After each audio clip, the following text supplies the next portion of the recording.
were on this, we've been very proactive out in the community, and we're getting ready to go to the next phase, which we started developing the major regional issues, which will be the first section of the new Broward County plan. But the big meat and bones part is coming out of the policy, goals, objectives, and all those other things. So please, check your emails. I think most of you, if not all of you, are on the email mailing list. But if not, we'd be happy to add you to the list and stay involved. Through the different workshops and outreach efforts that we've been doing.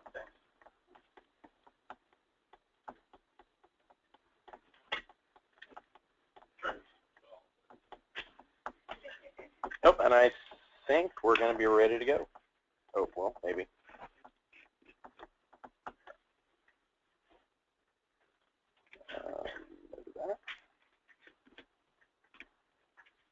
What happened? Why did I get knocked off?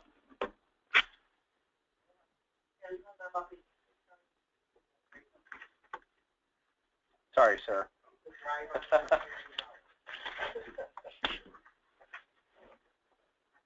I want to get back to that screen.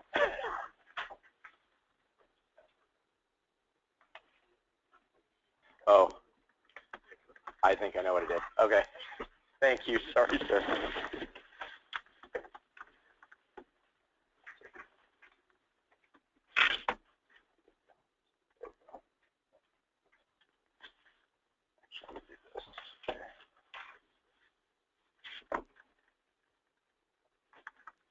It split the screen though, Buffy. Is there a way that I can just mirror them so it's the same thing, so I'm not going back and forth between them?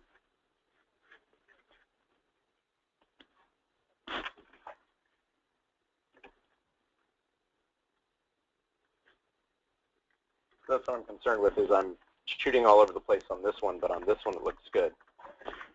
Is there a way to do that? Because I haven't gotten it where it, maybe stretch it, yeah. There we go. Now it's not going back forward. Okay, perfect, thank you.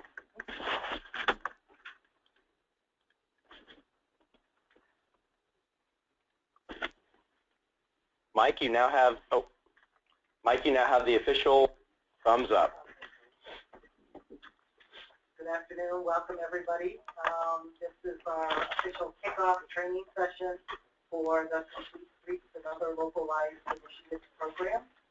We've been talking about this program for quite some time, so we're happy to introduce it and go through the training session.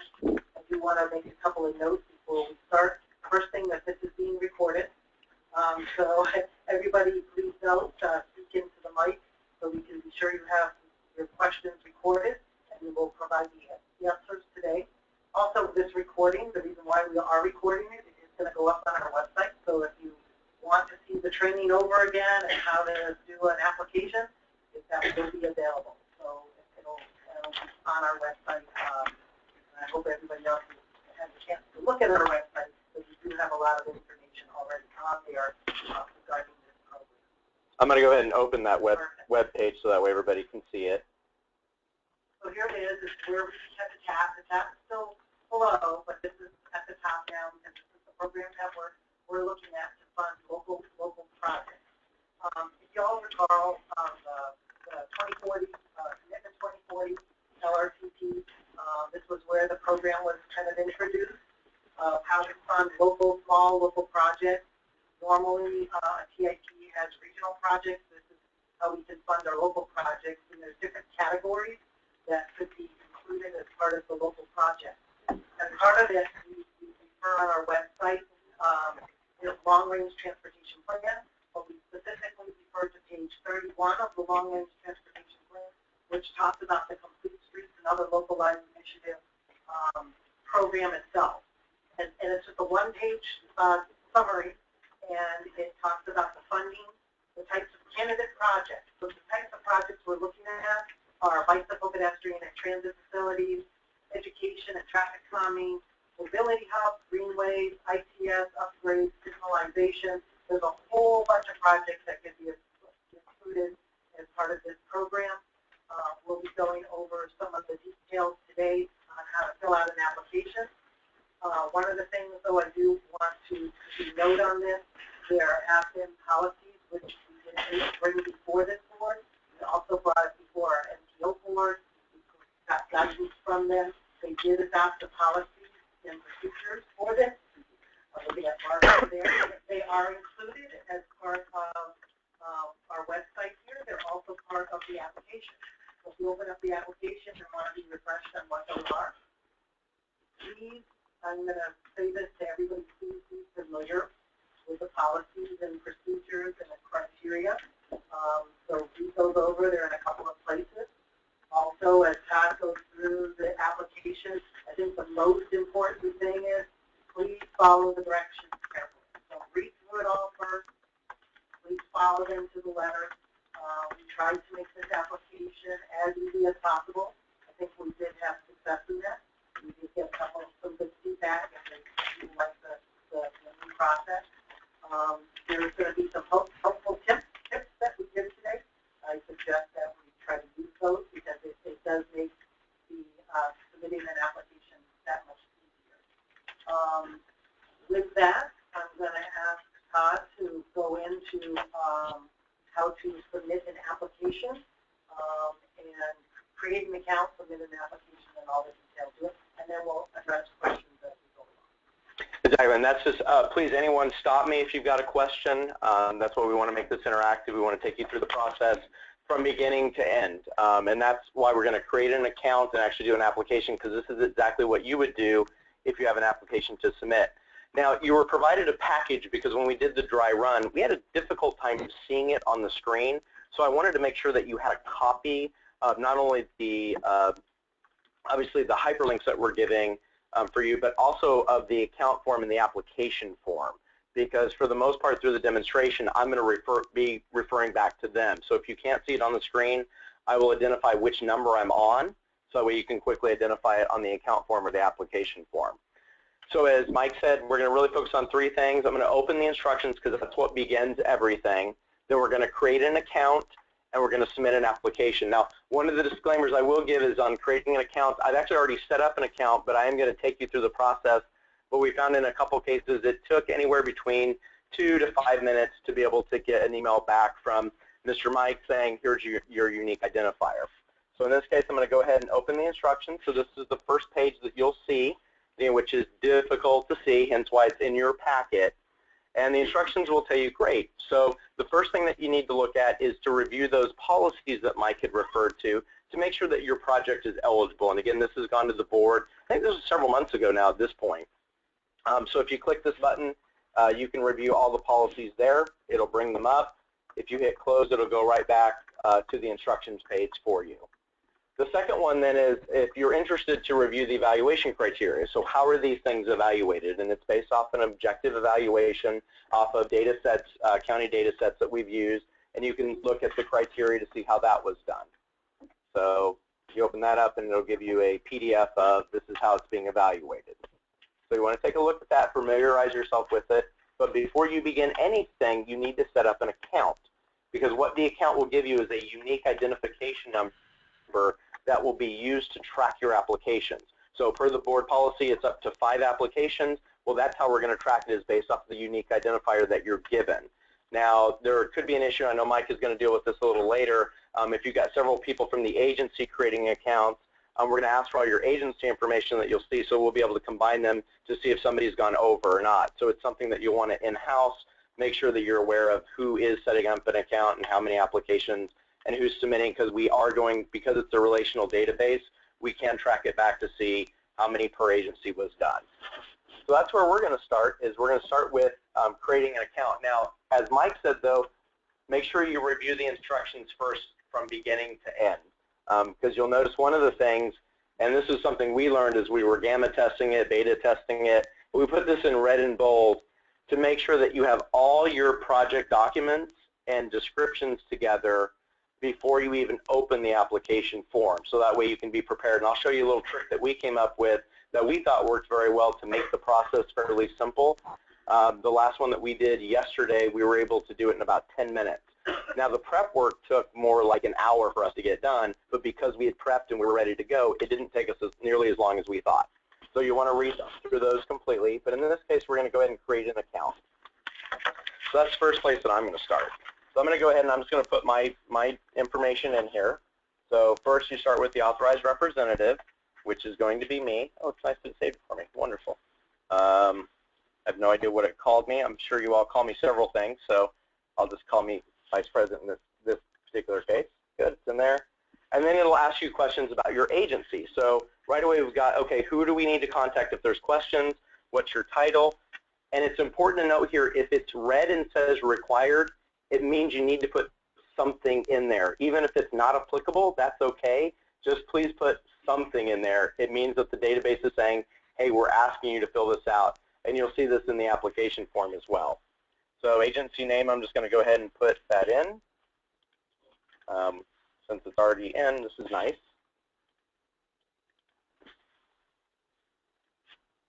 So I fill it out.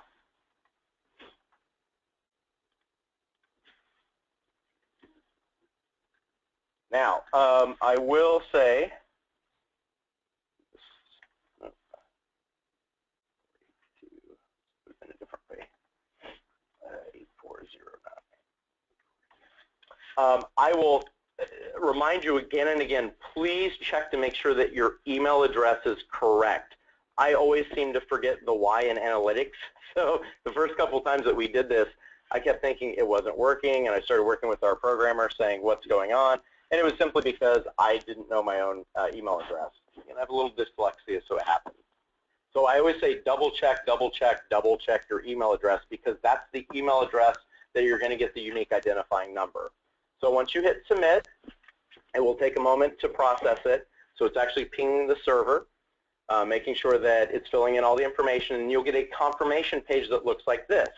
So say, okay, the following information has been submitted, your name, your title, and everything about your agency. Then there's a little note down there that says a unique identification number will be emailed to the address above. What I also suggest is go ahead and print this off, just so you've got that confirmation that the account was set up. So I'm going to go ahead in this case say close. Well, I'm going to need to get to my email so you can see how this works. Now I can do this online. So do this. So if you'll bear with me, I'm going to go through my Microsoft 365 connection, and we'll make sure that Mike actually sent me an email. So it will be coming from Mike.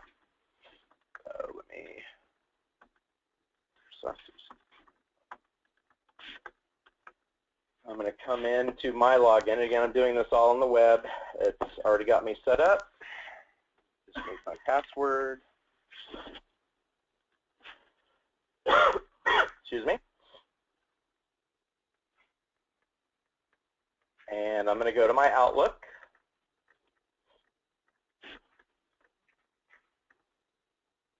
And sure enough, Mike did email me, and he says, happy day for you. You now have a unique identification number for this program. So it will look like this, and in that it will have the number, which in my case it's going to be 134. So for me, I'm going to write that down because that's the number that I want to use. So that's the number that I'll use for the application that we're going to do. And again, keep a copy of this, print it off, make sure you always have this number because that's always going to be identified back to you. So everything you submit coming into this will be referenced to that number. All right. So let me go ahead. Please. Is your preference going to be that there be one identification number per agency, or will you be okay? I set one up, another part of the city sets one up, but we're all listed as the same agency. You can do it either way. Right now, it might be better to have one unique so you know who's doing what, and somebody has control over it. But it doesn't restrict you from doing that. Keep in mind, though, and I want to be sure that there is a limit on the number of applications the municipality can submit. So if hopefully there's coordination within the municipality, you also have to get resolutions from your board. So hopefully somebody's not submitting 5 and another person is submitting 5, and then all of a sudden we have to come back and say, well, what's going on here? There's too many applications that things. So it's up to you what works best for your municipality. It might be better to have one, but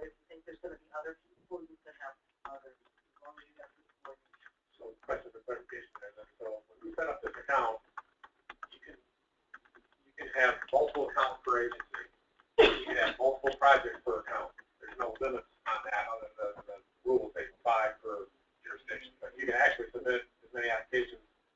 This is just an account, and you can submit separate applications under this account. So submit more than 5 for the rule, because then it's going to be, well, what 5 do you want? Understood. Yeah. But it could be done. It could be done, correct. Yeah. So it'd be better to have one account per city, and have that coordinated with the city, so that you're working in touch with each other. I think that's the recommended approach. That's one account. Any other questions so far? All right, so the account form is fairly straightforward, fairly simple. Now, again, I will warn you, there have been a couple cases where it's taken about an hour for an email to show up. The other thing that we point out is sometimes it has shown up in some people's junk mail. I think that happened with City of Fort Lauderdale, or one of them that we had to work with on the gamma test, that it ended up in their junk email. So look for that, because it does kind of look like similar to a spam email. But for the most part, hopefully for most of you, it will go directly into your inbox. All right, so we now have our number. We've read all the instructions all the way through. Now what I've done is, and this is the tip to hopefully make this simpler. So before I even started, what I did is I printed off the application. So I said, all right, I need to see all the information that I'm trying to put together. And from that, what I did is I created a Word document. Because this application can't be saved, it needs to be all done in one session. Now again, it takes less than about 10 minutes, and you'll see. Now we're going to talk through it, so it'll take a little more time. But what I did is, let me get it where you can see a little better,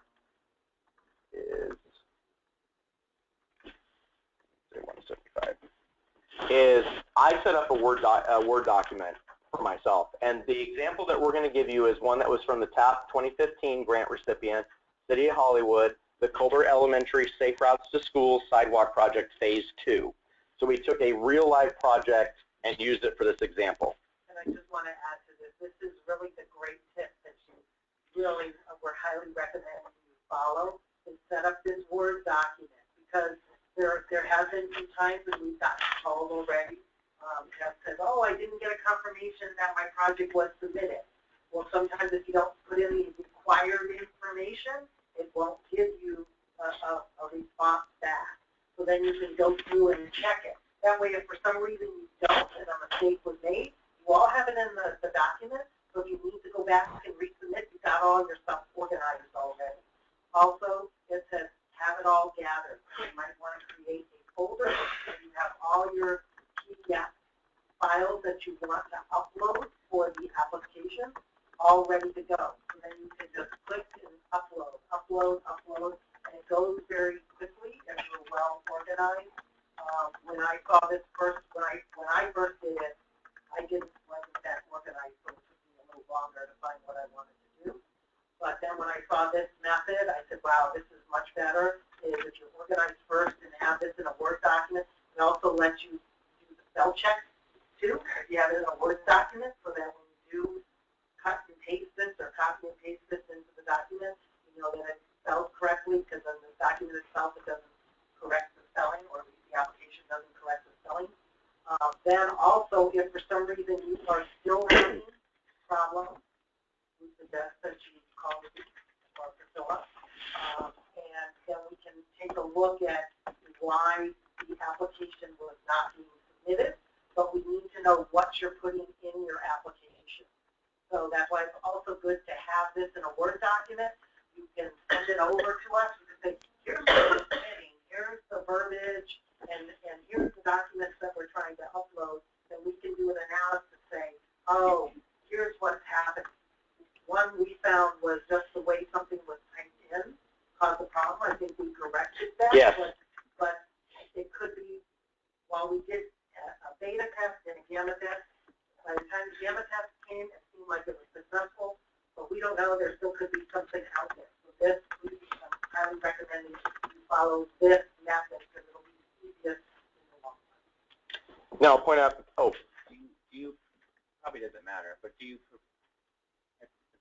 probably doesn't matter, but do you prefer a Word document, or you want it to convert to PDF before we upload it? The Word document is for just the stuff that you're going to put in, like your addresses, your purpose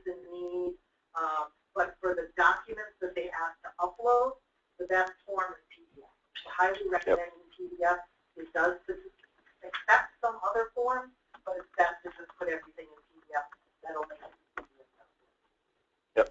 And just to point out too, and Mike, this is very important because you said if you have questions, Mike's email is and phone is down at the bottom of the instructions. So if there's any questions, and we also recommend that you use Internet Explorer or Google Chrome.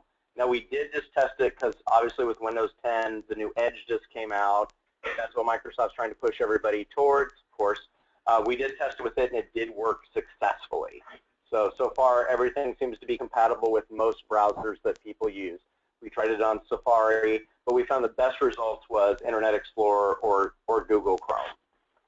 Now, Mike brought up a really good point, too. I do want to show you what happens if you don't put all the required information. I'm going to go back to the create an account form to show you that. So if I just don't put anything in here and hit submit, it actually says, then there is an error in submitting the account form. All fields labeled required must be completed. And in most cases, that's always been the issue. There was a strange bug with how something had gotten put in on, I think, the purpose and need, but that seems to have been resolved. So if you get that message and it's not submitting it, that's 9 times out of 10, or I should say 99 times out of 100, that's going to be the issue, is that you missed somewhere where it said read and required. All right. So going back, and what Mike was saying was, is I was trying to get myself prepared. So I said, okay, if I've got all this information, how do I get it together where I can submit this application easily?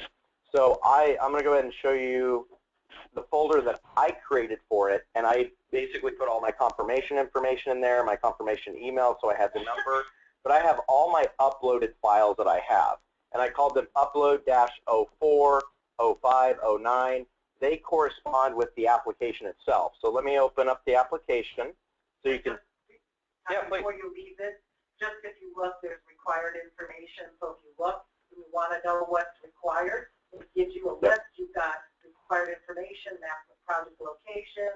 You've got the cost estimating form, the blank form. You want to download that ahead of time so you have that. Make it into a PDF once you fill in all the areas for it. So there's a list of projects. You want to have all that ready in your folder so that you're ready to upload. Like how Tyler said, you can also print out the blank application so you know, follow the numbers, and you can easily put it in your Word document. Excellent. I may have missed that step. Are you clicking on something on this website to go to your Word document? Or no. So the Word document was something I created for myself, thinking of myself as an applicant. So I basically put on my applicant hat and said, if I'm submitting something, what should I do to make this as easy as possible? And again, having read through the instructions all the way, I noticed it said, wow, there's all this required project information, there's files, there's the F.cost estimation form that I have to fill out. Now, I had the added benefit of already having a TAP application, so I obviously had the information gathered, but it was really about the organization of it. And I thought, okay, what's going to make this simple? Because I hate, and full disclosure with my dyslexia is terrible, so many of you who have worked with me know that I am a terrible speller. As you'll see in your packet that says eligible is spelled incorrectly. So I do a lot of things in Word and copy and paste, especially when it comes to forms, because we also do a lot of grant writing. So that's how I approached it was, okay, I need to think like I'm an applicant. And as Mike said, as we started going through the process, we're like, hey, we better share this because this could work out really nicely for you all.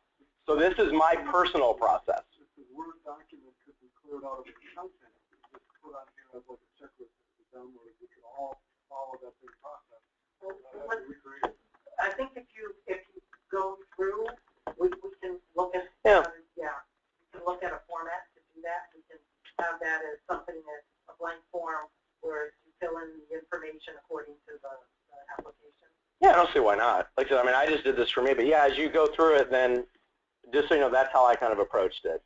Okay. I think going through this, you'll see how it'll make it easier by having that in Word form first, because it's just happening.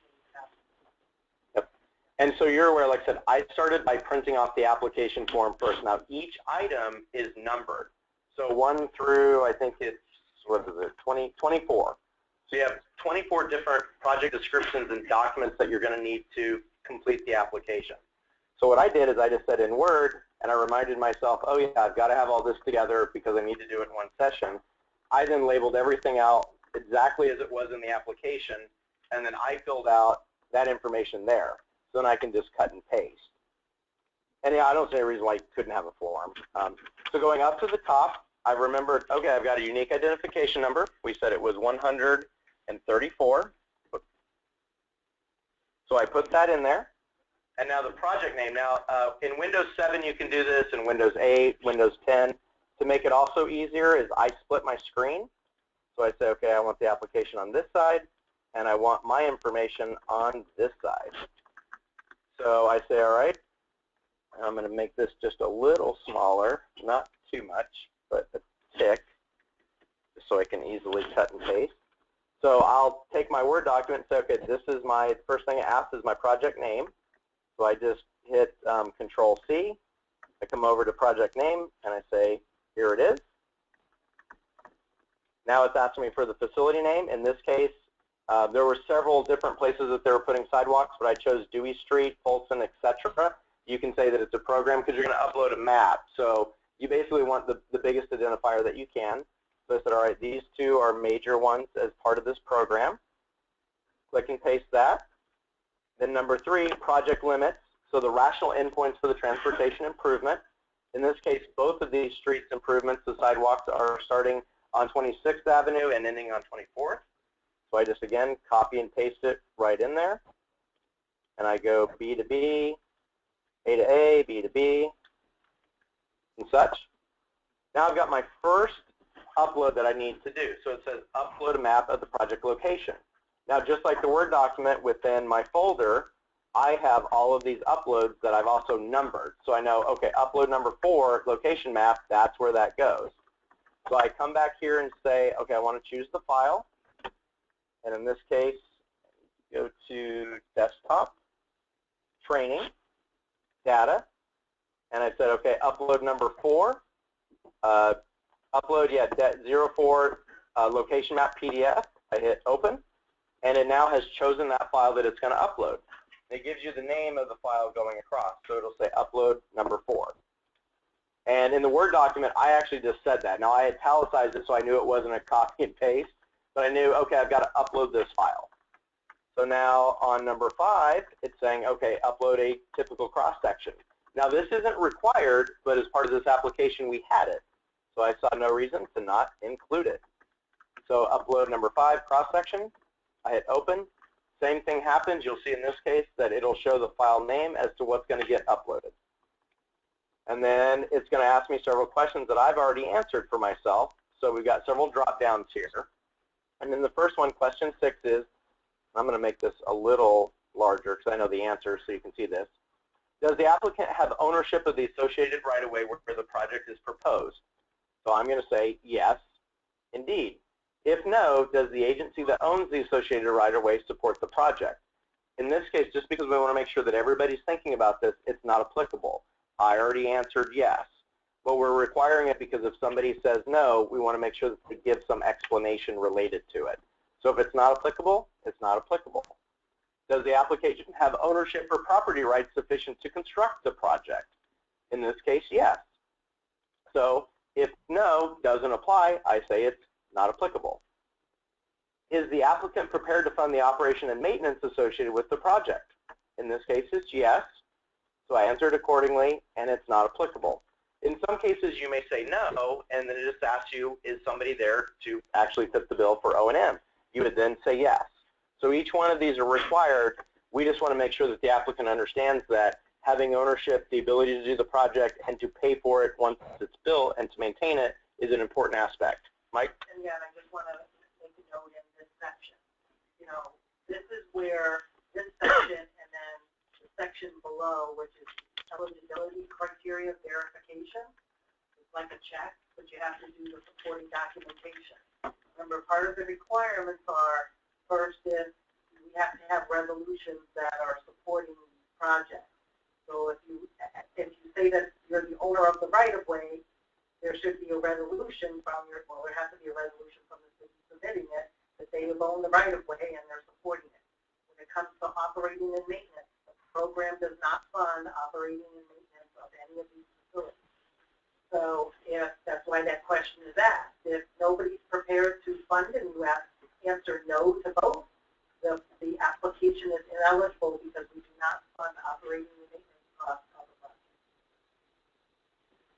time to ask a few questions about that, or? Yeah. Is every category under, do you have an idea under the project elements question 15 of what O&M costs are by category? I'm just curious. And we would, as part of the Okay. cost estimation, we're expecting the applicant to provide what they feel that the operating and maintenance costs are. But whatever they are, it's going to be the responsibility of whoever, whether it's the applicant or the owner of the right-of-way, to operate and maintain it. And we're going to need a supporting resolution that commits to that operating and maintenance cost. Is there a time frame? Or so When you submit the application, we need that resolution. no, I mean for operating maintenance. I mean, this, I think we have a certain lifespan in FTA capital projects. Yeah. 20 years. There is. I don't know if it's possible. I'm just wondering if There's going to be a time, if there's only operating and maintaining it for a year, that might be a problem, because we're using the funding cost that we're using. There has to be a useful life of the project. okay, I mean, county does JPAs with cities. There's usually some kind of time frame. It's maybe no big deal. The same with FDOT. I'm assuming with FDOT. But I'm just wondering if there's some categories that are new, and if that'll be some hard for some applicants to, if there'll be some kind of guessing going on, or if they can talk to you about it. Yes, they can talk to us about it. Like I said, as long as there's some commitment from the agency that they will fund it, what the actual dollar amount is, that might be still a little difficult to determine. That's what I'm worried about. Is I'm not sure the O&M costs for these projects has really been worked out everywhere. But okay. So under following up with that, so eligible costs would be the capital costs of purchasing vehicles, or doing any infrastructure improvements for one. Correct. Correct. All right. Very good. All right, so now that we've completed this part, we're going to move on to the eligibility criteria verification. And I'm not going to go back, even though in my Word document, I put a list of all the uploads that I wanted to do, but so you can see it a little clearer, I'm going to keep it at this level. So the first one that's being asked is a resolution from the applicant's governing body approving the specific project. So I have that resolution. I put it as upload number 9, again corresponding with the number on the application that says approval. I put that in there. It gives me the name of it. Now, one thing you might consider too is in this case, like I highlighted where it specifically said that in the resolution, where they were approving it with all the whereases. So you don't have to do it, but it makes it really easy for NPO staff reviewing it. But again, you don't have to do it. Just make sure you have your resolution. So now, if you don't have ownership, we'd ask then from the governing body that has the ownership of the right-of-way that they are approving the specific project. And in this case, the applicant is the owner of it, so it doesn't apply. I don't have a resolution for that, or I don't need to upload one. But as part of the resolution, they do have a commitment to fund the project's O&M. So I have that resolution ready to go. That's upload 11, resolution O&M. Again, I named it so it was easy for me to just very quickly get this uploaded. And then a page from the local planner program that references the project. I also have that. I called it, surprisingly enough, 12 local plan reference. So it uploads, you'll see that it will then say the partial name. And then demonstrated project support, whether that's letters of support, public workshop results, meeting minutes. I also have that. So I'm going to choose that file that I called public support, upload 13. Again, corresponding. Yeah. Excuse me, Sarah Stanton, the city of Pocono Beach. I was just wondering, could number 9 and number 11 be the same resolution? Or does it need to be 2 separate resolutions? No, and actually in this case, it's the same resolution. All I did was I highlighted the different parts of it. So it could be one. Yeah, so you just upload it again and again. Yep. It's just because there can be 2, we left it as 2. Yep. All right, so now going on to project category. Now I'm going to go ahead and come back and make this small again, or smaller, I should say. And again, I've already filled this out. So I know in this case, I'm looking at a bike and pedestrian facility. So I want to select the complete streets. And again, that's bicycle. You've got 4 other options: safety and security, sustainability initiatives, or technology advancement. And we give some indications of some projects that might fit within that. And if you're not sure what project, what category to select, just select one that you think might be the most appropriate.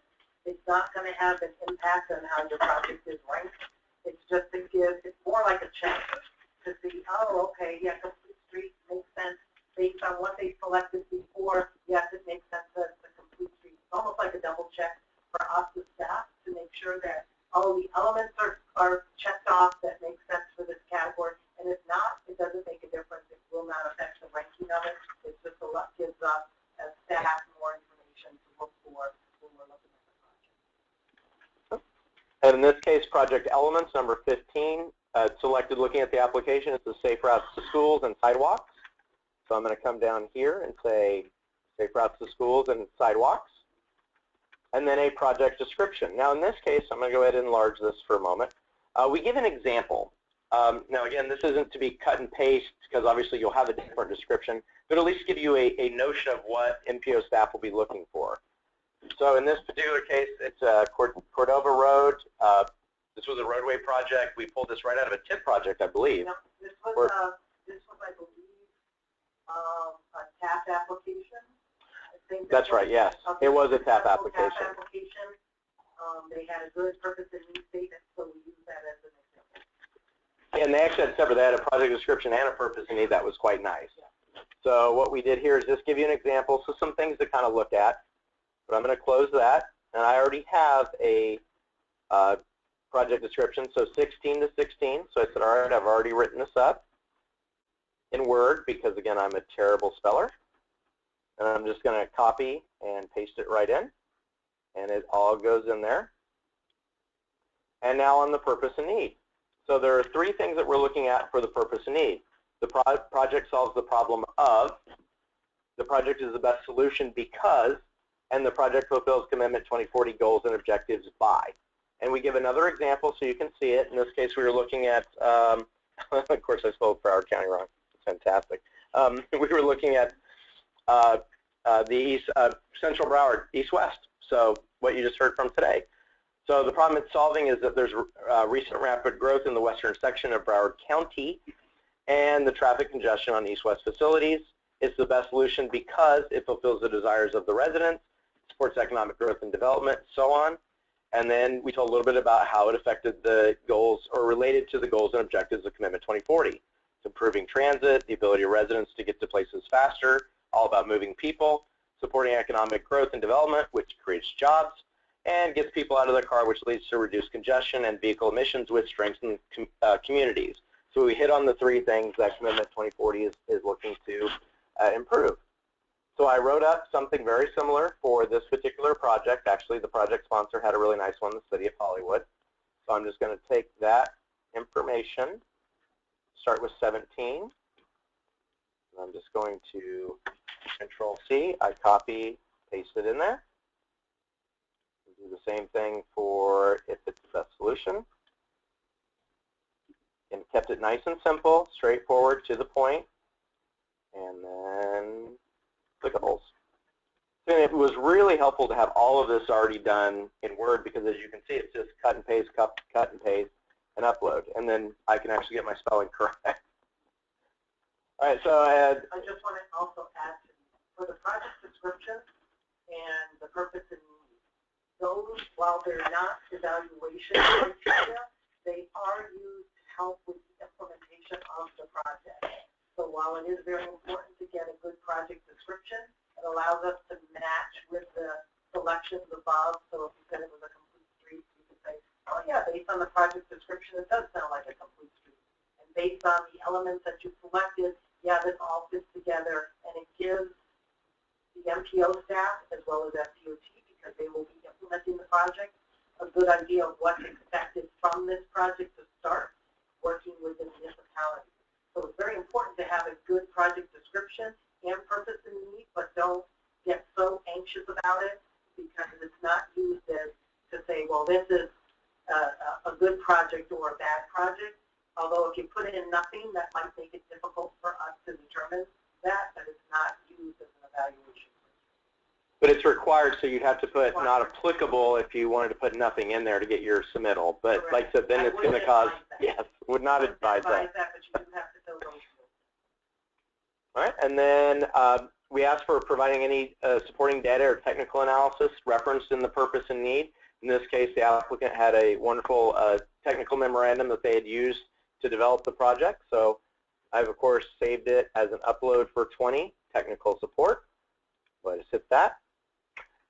One of the ones that's not required, but again, we would hope that we would get a few projects like this. If the project is part of an MPO endorsed corridor study, we'd ask that you upload the page where the project is referenced. So that could be State Road 7, Oakland Park, even Broward East-West. So if there's a sidewalk project, we'd ask that if it is on one of those endorsed studies, that you would please reference it and upload that.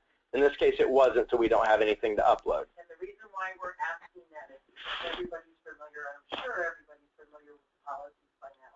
Part of the policies are, if it is part of a corridor study that we've already done and it was approved by the board, there's a few extra points that are given to that project.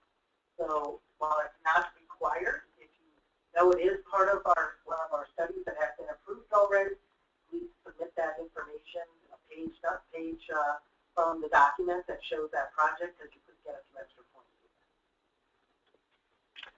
Then at the ending, it asks you for project costs. So again, I've already got that in my Word document. I just copy and paste it in there. And then it asks, and we're asking all applicants that they upload a completed FDOT cost estimation form. And I'll remind you that that can be downloaded here in the instructions under the Submit Applicant right here. And it's part of the required project information. You can download a blank form. So it's already ready for you to go and to be filled out. So again, that's one of the reasons why we say please read the instructions all the way through, because we'd hate for you to get to this point and then say, oh, I haven't filled that out yet. So I've got that ready to go. So I'm, oh.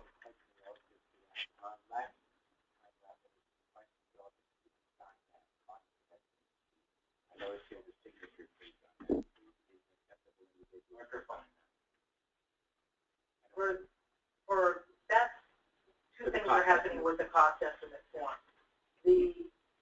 The form, we're going to make some tweaks to it, because right now it's the standard form that FDOT uses for the tax, and I know Priscilla told us about making some modifications. The project maximum is $1.5 million, and it will include design. We have to include the design in the way that the cost estimating form is. It separates the design out, so your total cost will include design. And at the time, I believe it had to be signed by an engineer, the cost estimating form. In this case, because FDOT is constructing the project, it doesn't necessarily have to be signed by an engineer, because you don't have to be lab certified to get funding for this program. However, we do recommend that you be careful about filling out the form and estimating your cost, because there is a maximum dollar amount of $1.5 million, and if as we move forward with the project and they get funding and we find out that there are cost overruns, like because you have somebody make a good estimate on these costs, if it goes over the $1.5 million threshold, which was approved by the board, it will be the responsibility of the local municipality to cover the difference, or the application will have to be taken out of the cycle and will have to be resubmitted with a new cost estimate that falls within the $1.5 million threshold. Question. So you do expect FDOT to design and build every application, yes, every project? Correct. There's no way around that. Okay. Question. The form will include obviously the eligible or the DOT or the funded portion of it, as well as the local funded portion as is designed. The question is it, I guess, the one thing I'm wondering is about how we define eligible cost items. How do we determine? I guess one question would be is we don't know exactly the total funding amount that's available, but we were combining different funding pots of money into this. Are all the pots of money all federal dollars, and they're all going to have the same eligibility requirements, and they will? I mean, you're going to have one common set of what's eligible and what's not eligible. I think what you want to do, one of the duties of this is, yes, there will be several funding pots that could be used for this program. And as you know from the past, it was very restrictive on what's eligible and what's not. We're going to be adding some SU dollars to it, which has a little more flexibility on what you can include in projects. There might be some access to other funds that we might try to use to fund some of these projects. So right now, my recommendation is put all the elements that you want for this project into your application. And we're going to be working with AppDot to find out if a project, we're going to have funding, which will have CAP, SU, and maybe some other funding. And we'll say, of the projects when they're ranked, so if this is the number one, let's say there's a number one project from Portland, okay, we said, and then when AppDot looks at it, they go, you know what, this meets all the criteria of CAP, we'll use CAP funding for it. And then it goes to number two, oh, okay, this one doesn't meet the CAP, but we'll use this other funding for it. So we'll just go down and AppDot, working with AppDot, figure out what funding costs make sense going down the list of priorities. You'll include everything. The one thing you have to be sure of is it can't exceed $1.5 million unless you have a local component. So if, let's say you have a bigger project and it's $3 million, there has to be a resolution that says $1.5 million will be coming from the city of Coral Springs, and the rest is the application. The difficulty that I can see in going to the commission to get authority to submit an application, it's going to be difficult to tell them what kind of local dollars are going to be committed to this project without knowing what pot of money is coming from and what restrictions, or what costs are going to be eligible and not eligible. CAP may be much more restricted. SU funds is going to be less restricted. How do I tell our governing board that, oh, you're going to be on the hook for $50,000 or $75,000 or $100 or $150? And how can they support something if they don't know what it's going to cost them? And that's I think that's a very good question, and something we're probably going to have to address as we move forward with this. We might have some issues like that. I'm not as concerned at this time because we do have some flexibility. I think we're going to try our best working with FDOT to get the funding. If you request $1.5 million, we'll try to rearrange whatever it is to make sure. There might be elements that you say, well, we wanted funding for it, but we'll swap out. So it won't be, you have to come up with more than what it's easier if your project costs over $1.5 million, but if it's less than $1.5 million, the city will be on the hook for expenses that they may not be able to inform them those expenses today. That's the problem. Okay. We'll try to follow up on that. Okay. Yes, Mike? Yes. First of all, I went through the application yesterday, and it was really easy. I mean, you can get through it really quick. I think all the problems that I had when I was talking, like, were operator errors. Because it eventually worked. And I enjoy talking with you. You sound like it. Anyway, one of the things that Mike and I were talking about was the policies regarding the resolutions or the partnerships with the county, and the fact that you need a resolution from the county, but you only need a letter of support from AppDot, which, in my opinion, really puts the burden on the cities to get a resolution from their governing bodies to us in time so we can get it through our process. And I'm thinking, Richard, what do you figure about it? Currently, like 8 to 12 weeks to go through a agenda process? Well, yeah, the attorney involved. Yes, about 8 to 2 weeks. Yeah, so Drafting of the resolution. yeah, so we're looking at like 2.5 months before the application is due that you're going to have that to us. So I just wanted to point that out. The other question I had, when you guys are doing the rankings, are you like sitting back there looking at these graphs and using them? I mean, how is that actually going to work? And I'll Do you want to take the initial stab, or you want me to? take the initial. Okay. Yes. What's going to happen is once you submit all this information, it comes to us. Which, if I may, I'm going to go ahead and submit this. Yeah, why don't we Just, submit this and then we'll... I'm having that moment of, that's when it will time out on me, even though it hasn't indicated and we've been good. But we'll submit, and you'll see it churning. So it's basically pinging the server at this point, and then you'll get a confirmation page that says all of this was submitted. So it has all your descriptions related to it. And I want to point out that anything that is an upload, it says whether it was provided or not provided. Now, if it says not provided, it just means it wasn't required, which we had 2 of them in our case that were not. I highly suggest that you print this off, please, for your record.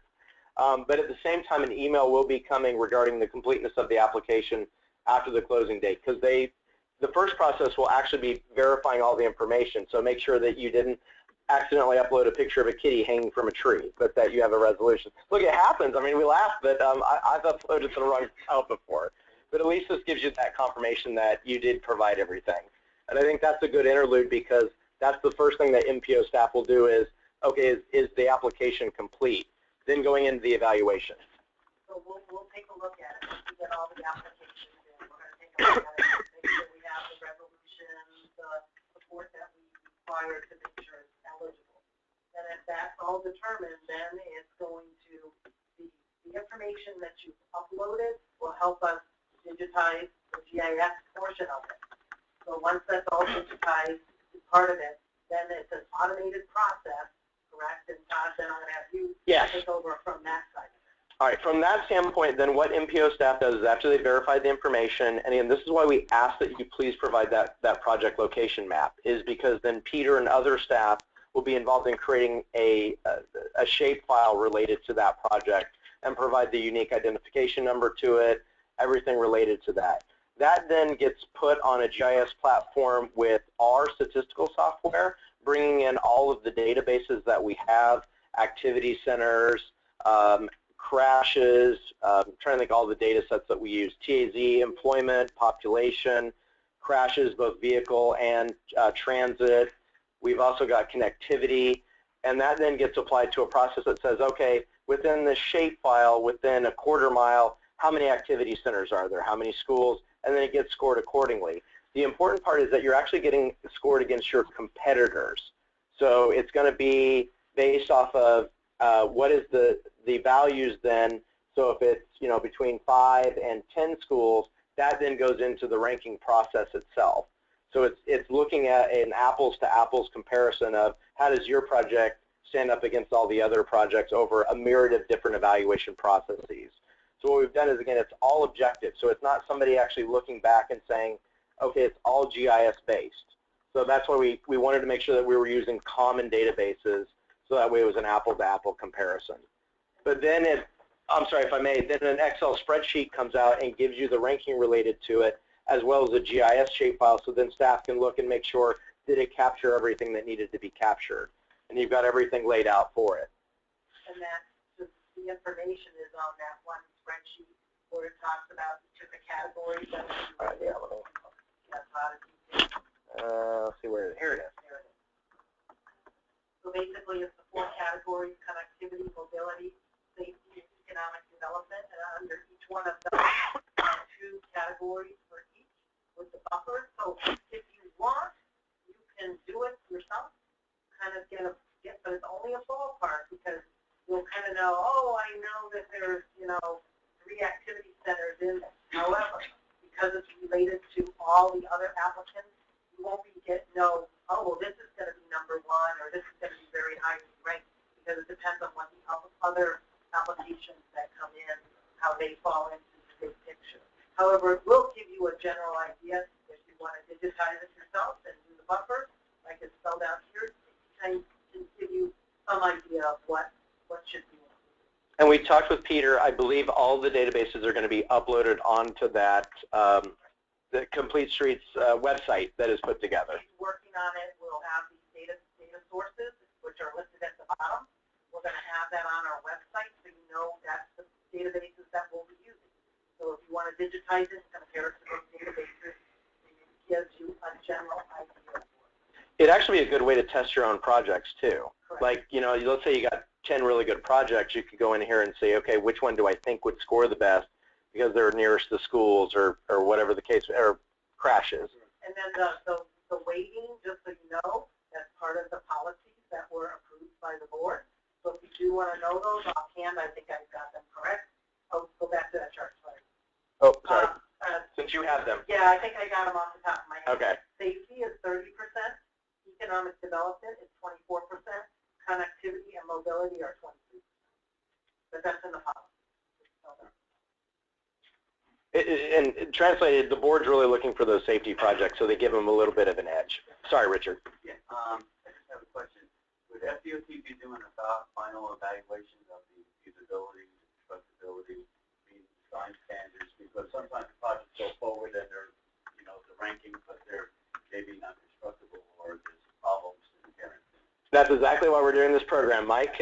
Yeah, well, the way that, I think that's a very good question, is, so once we get the ranking, we're going to have a ranking, we're going to take it, actually it'll come before the CCC like we usually do that. We're going to bring that before you to approve the ranking, and then it'll go to the MPO board, they'll approve the ranking of the project. Then we submit it to FDOT, we've already started to work with them. Keep in mind though, even though FDOT is going to be designing and constructing, we want the applicants to be involved from start to finish. Because while we try to get as much information in the application, there might be some things that are missed. So we want to be sure it's designed in what the applicants intended it to be designed, working with FDOT. So FDOT will start to go down the list, working with the city, working with the MPO to determine the constructability. One of the things that we want is, remember, if it's on a state road, one of the things is it requires get a letter from the state. If it's on a state road, that is so important. We had some applications that looked really good. They were on a state road, but the state said, no, we're not going to do that. And unfortunately, some time was to prepare it. The application was wasted. We want to be sure that you're using your time wisely. So that's very important if it's on a state facility. The reason why we also asked for resolutions, Mark, you brought that up, is we've had in the past where we started to move forward on projects, including design, and it costs money to begin design and costs staff effort. And we find out later on a commissioner didn't support it, or the commission didn't support it. They go, who requested this? And we go, well, your city manager said to move forward on this, so we did. And they said, well, that city manager doesn't know what we want. Here's our priority. And we wasted time and money that could have gone to a project that does have the support needed to move the project forward. So that's going to be working with FDOT. And one of the things I want to introduce, and I will close with it also, is this is going to be a learning experience for all of us. We tried to make the application as easy as possible. There might be still some glitches that we don't know about. Let us know. We're going to try to make every allowance to make it as easy as possible for everybody. And the first round, it may take a little longer to do, but we want to work closely with you all to make sure that this program is successful. And I'd also like to say thank you, if I may, Mike, because frankly, this is coming out from the hard work. And Mark, like, I appreciate your patience and many of yours patience, because when we started this was a real challenge with the new legislation in MAP 21. And it was, we were trying to basically learn from all the things from 2035 and make it better. And so I have to say thank you to every one of you, because all of your fingerprints are on this. And we believe we captured everything, but there will always be something that we'll need to, as Paul, you bring up, that we'll need to consider. So I just want to say thank you from myself and staff as well, Mike. Well, I just say that Todd and Mike, I think it's a great tool to use, and it's great. I think we get a little bit better, more advanced every year. There will be some problems we'll have to work through. But I think that the application process that you've gone through is really good. Your suggestions are really good to prepare to do it. I think our job is to be prepared and to get all the documentation. I think that's going to be a problem for in the initial year. I have some ideas that can work it out, but I think it's going to be a trial and error, and an actually going after funding for whatever 2021 that these will become available. So anyway, I think it's a great tool. We can use it. It'll get better every year. We have to work out the positions. You did a great job. And now it's kind of on us to start developing projects and getting documentation. I can see some areas where it's going to be difficult getting the public input, getting the resolution,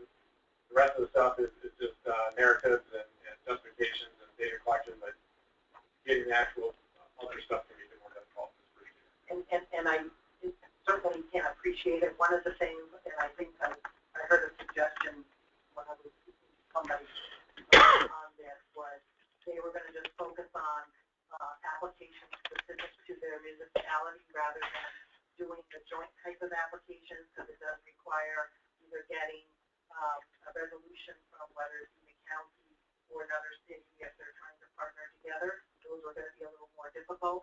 So maybe for their first round, they were just going to focus on the truly local ones on your local streets to do those types of projects. That might be what you want to do this first round, but it's totally up to you. There is a maximum of 5 applications per city. Plus, you could do an additional 5 as long as they're joint. And a joint application would be if it's a municipality partnering with another municipality. Let's say you have a long project and it traverses two cities. That would be a partner application if you want. There also might be, we have a couple of instances where there's a roadway and the roadway divides 2 cities and you want to do a sidewalk on both sides. Well, it might be good to partner with that agency, but again, it requires a resolution from both to do that. Also, the reason why I want to mention this is because this is the first round. We don't know how many applications we're going to get. So, and we're trying to identify as much funding as we can. Right now, I don't have a number to provide for you, but we're working every angle to try to get. There also may be other opportunities that we haven't even recognized yet for funding of these types of projects. So we're still continuing to explore that. The way part of the policies are is that what will happen with funding is there'll be rounds, I guess we can say. So as you know, through the TAP, we've had, you could submit 2 projects, but if the 2 projects were eligible and ranked high enough, only 1 could get funding. There's not that restriction. However, the restriction is you can submit 5 if you want to do 5 joint. However, the way that they want to do it is through rounds, and it's kind of explained in the policy, is that they'll do a first round, they'll try to fund at least 1 project from every city going down the rank. If there's money left over, then we go back up to the top and do the next project for each of the cities. And keep on doing this until funding runs out. Right now, I don't know if we're going to be able to do successful rounds of this. I don't know how many applications we get in. If we only get 10, maybe we can do them all. If not, if we get 100, 150, it's a different story, and they're from all 30 municipalities, it might be a different story. So, you know, do this round kind of, again, which ones you feel that you can get through the process needed. Hopefully, one of the things I would hope is that some of these have already been vetted through your city. Keep in mind you have to have community support somewhere in there. So hopefully you've already started to go out to your communities and we said, here's something we want to do here, a sidewalk project or a bicycle lane. While you think all communities might like that, oh, who wouldn't want a nice sidewalk in their community? We found, again, this is through learning experience where a city did proper vetting of a project. There was a sidewalk that's proposed, and once it started to be designed, and then the designs were taken to the community, and they said, no way. So money was lost. Effort was lost as part of that project. So it's do your homework, but if you've got projects that you already started to do those might be good ones to start to do as part of this. Mike, I got two questions. Yeah. The resolution for supporting another project.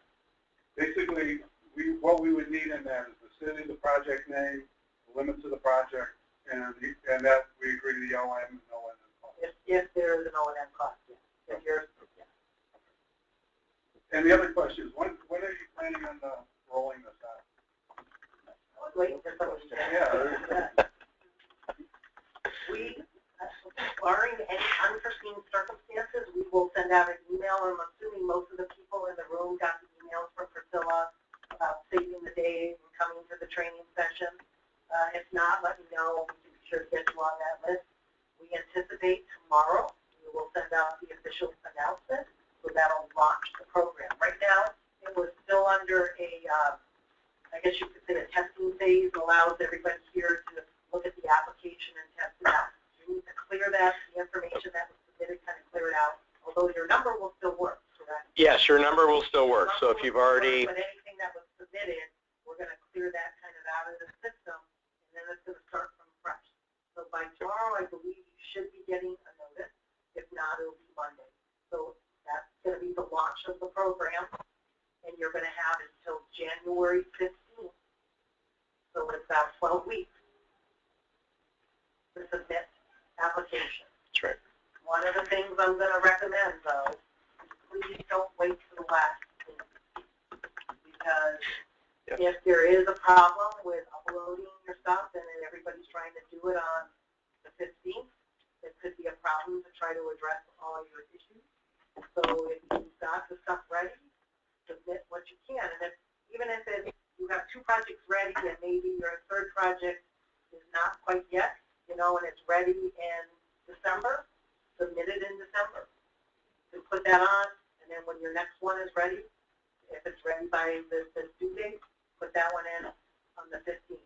But if you have something ready, don't wait to the end to submit all your projects. It's good to upload them now, and if you have any problems, give me a call, Priscilla a call. We'll try to address any concerns or issues that you have. I actually just went back and forth with Walter. He suggested Monday because he said he wanted to make sure that it was all cleared out, that everything was clean. It's a fresh start. So he said sometimes it takes a couple days for the server to just clear any ghosts.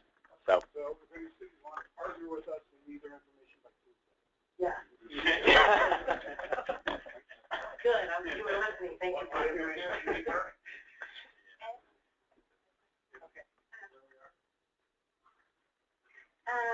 Project elements, 15, is there any definition of what I know a lot of them seem to be obvious, but not so much. really good question. And what I will say is if you don't know what it is, we thought then it's probably not part of your project. So it was sort of and we've talked about this at length. If there are ones that you would like to see some definitions on, feel free and we can add examples to it. That's the nice thing about the application. It's easy for us to update it. So if there's something that you thought, okay, I'm not sure, but that was, there was just no other way to say it. That's kind of how we viewed it was if you don't know what it is, it's probably not part of your project. So, but Mike, what's your thoughts on it? What we can do is also, I'm always available. If you do have some specific questions or areas that you think need to be defined, let me know because we can make some tweaks to the application. We can have a couple that we were able to clarify, but if there's still some others that are a little vague. And also, if you're not sure, what you click here is more to help us to understand the consistency in the elements.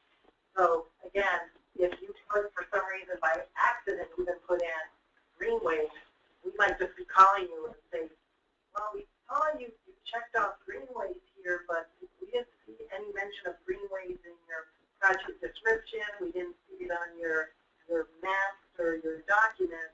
Was that correct, or was there something that we're missing? It also works as a double check for us. But yeah, Charlotte, I think it's a really good point because there were a few that even we looked at each other, and there were a few people on the team that asked, well, what's a burb out? What's a safety island? So even on our own team, we were having moments of, does everybody know what this is? So I think it's very fair.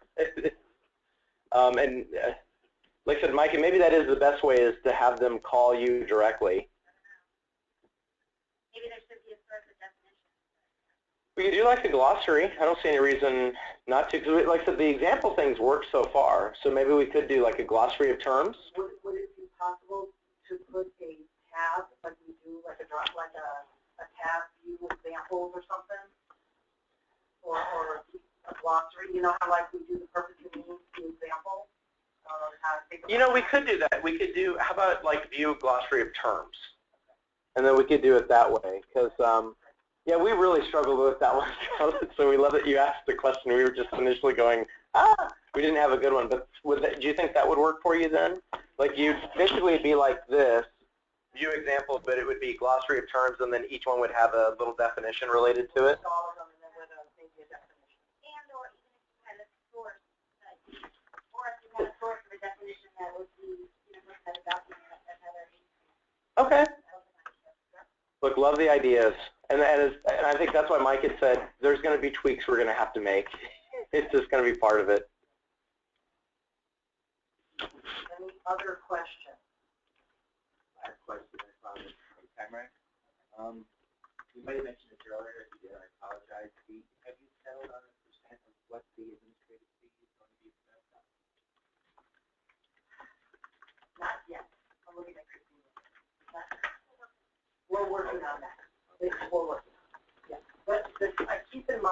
I know for some cities, the last process was a laborious process.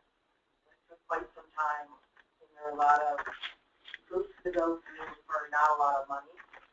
So by working with FDOT, I think a lot of that, again, you're not off the hook for coordinating, but FDOT's going to take over some of that heavy lifting, but we still want you all to participate in the design and the ultimate construction of the project. And if there are no questions, I just want to, first I want to thank you all for participating. Oh, we've got another question. Go ahead. I have a question regarding the cost estimate. I know you have mentioned the design cost will be an eligible item since FDOT will be designing projects. I know in previous type applications you had a required contingency fund. The contingencies will that be required? Question number one. And question number two, will that be an eligible item if it falls under 1.5 million? Not sure yet. My recommendation is to, when you do it, to figure in a contingency.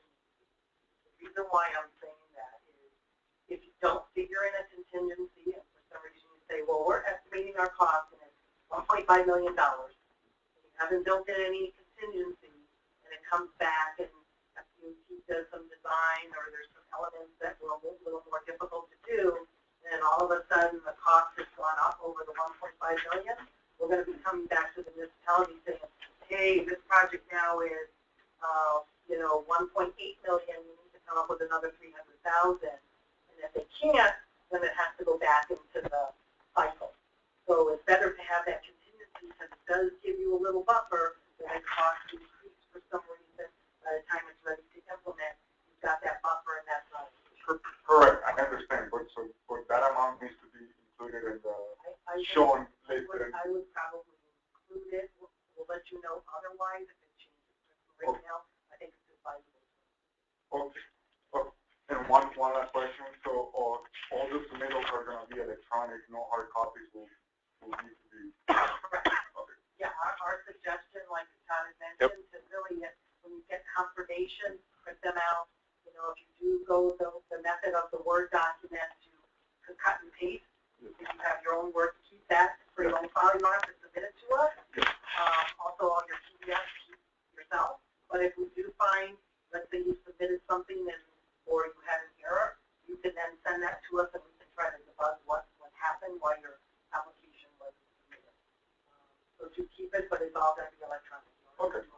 Yeah, that's great. Yeah. It's meant to streamline. Yeah. So like I said, as you can see, like I just had 2 pages that I cut and pasted from, had my resolutions. I mean, the packet itself, I mean, this is all of the information related to one. You'll see that's not even a quarter of what you used to give for the TAP. So it's really been streamlined a lot. Yeah, no, I like it. I think this is great. Just want to make sure that we don't need to bring any packages here with them. Okay. Thank you. Thank you. Great presentation. Thank you.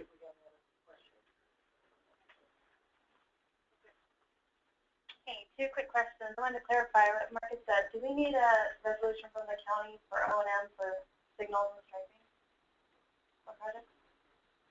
I believe the county does.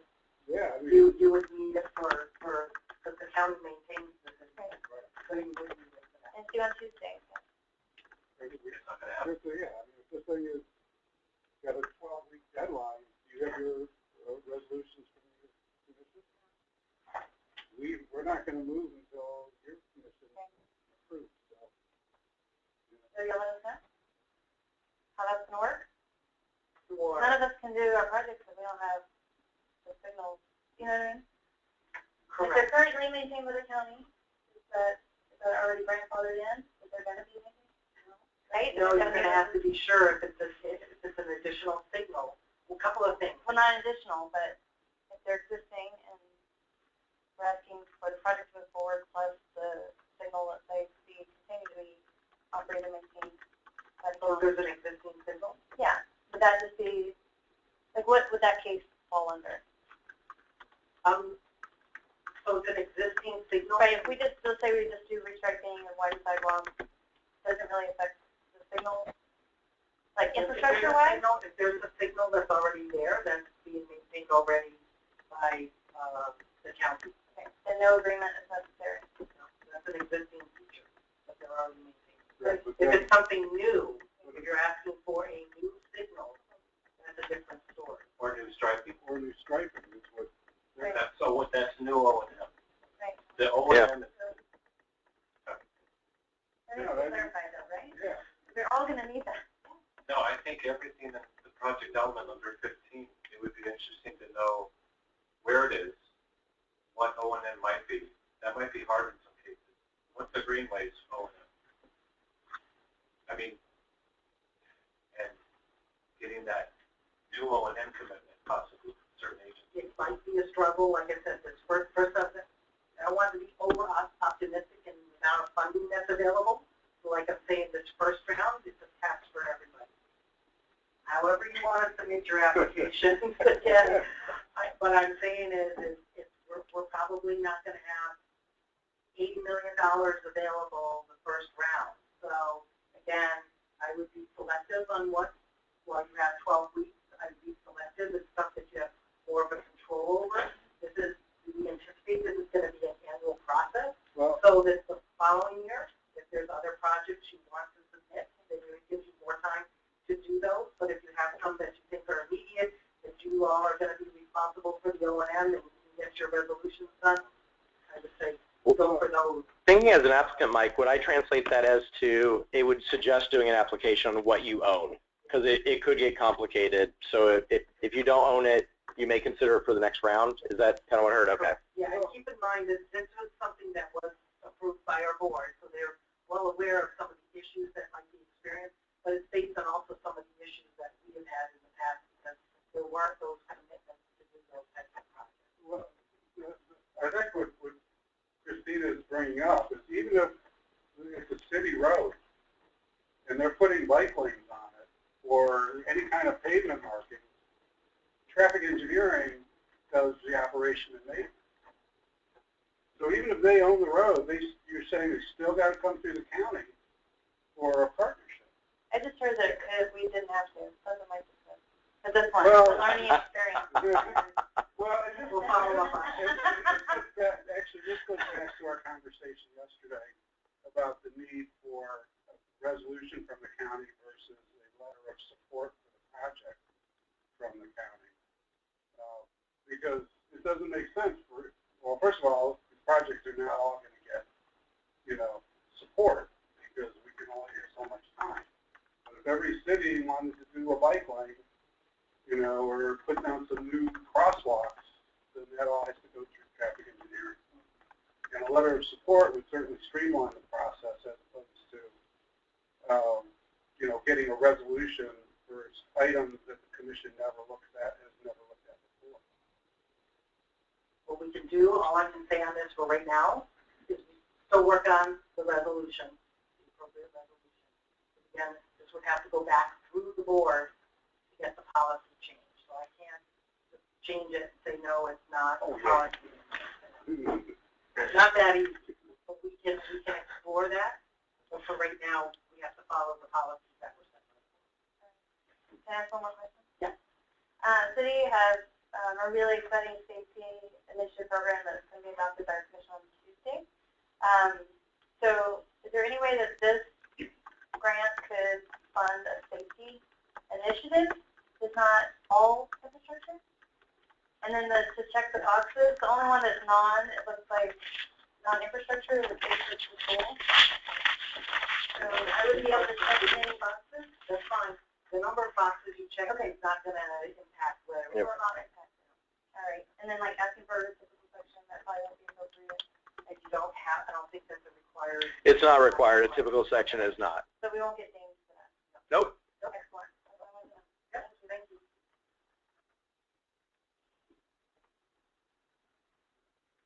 Anything else? Well, we had thought that this was going to go until 5:30. Okay, I thought it did. Well, yeah, we collectively did, though, but yes. And surprisingly, you did. So good. I hope we addressed all your questions. Again, refer to our website. Follow all instructions. If you have any questions, my number will be getting it to confirmations and stuff. We'll be sending out an email to launch the program, and I got a couple of follow-up items, so I will follow up on the resolution, and some bond funds like form, word form. So we'll follow up on a couple of questions that we had here, and move forward. Thank you all. Thank you, everyone.